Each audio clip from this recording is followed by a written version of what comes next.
সামাজিক যোগাযোগ মাধ্যমে ধর্মীয় বিদ্বেষ ছড়ানোর অভিযোগে শেফাতুল্লাহ ওরফে শেফুদার বিচার কাজ শুরু হলো ঢাকার আদালতে। বুধবার সাইবার ট্রাইব্যুনালের বিচারক আশামস জগলুল হোসেন শেফাতুল্লাহর বিরুদ্ধে অভিযোগ গঠন করেন। এর আগে তার বিরুদ্ধে গ্রেপ্তারি পরোয়ানাও জারি করেন আদালত। হাবিবুল ইসলাম হাবিবের রিপোর্ট। আমার মতো হতে চাও বিশ্ববিখ্যাত সেলিব্রিটি?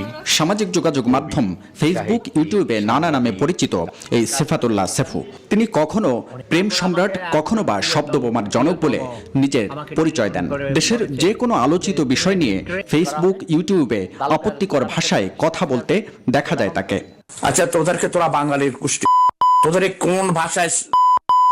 কোন ভাষায় গালি দিলে? প্রেম সাম্রাজ্যের মহান অধিপতি, মহান প্রেম সম্রাট।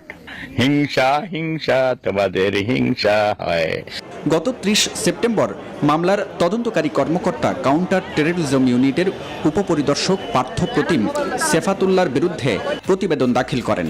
প্রতিবেদনে তিনি উল্লেখ করেন, আসামি শেফাতুল্লাহ অনলাইনে একাধিকবার বিভিন্নভাবে ভিডিও তৈরি করে ধর্মীয় অনুভূতিতে আঘাত করেছেন। প্রধানমন্ত্রী শেখ হাসিনা সহ অনেকের বিরুদ্ধে বিভিন্ন কুরুচিপূর্ণ, অশ্লীল ও আক্রমণাত্মক ভাষায় গালিগালাজ করেছেন, যা মিথ্যা ও মানহানিকর। প্রতিবেদন আমলে নিয়ে অভিযোগ গঠন করেন আদালত।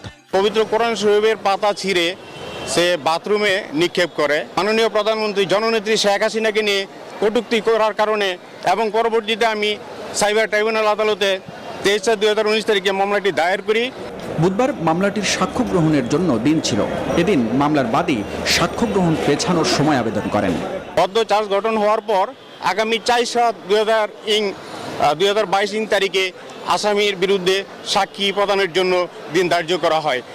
2019 সালের 23 এপ্রিল বাংলাদেশ সাইবার ট্রাইব্যুনাল আদালতে এই মামলাটি করেন ঢাকা বারের আইনজীবী আলিম আল রাজি। পুলিশের কাউন্টার টেররিজম ইউনিটকে তদন্ত করে প্রতিবেদন দাখিলের নির্দেশ দেন আদালত।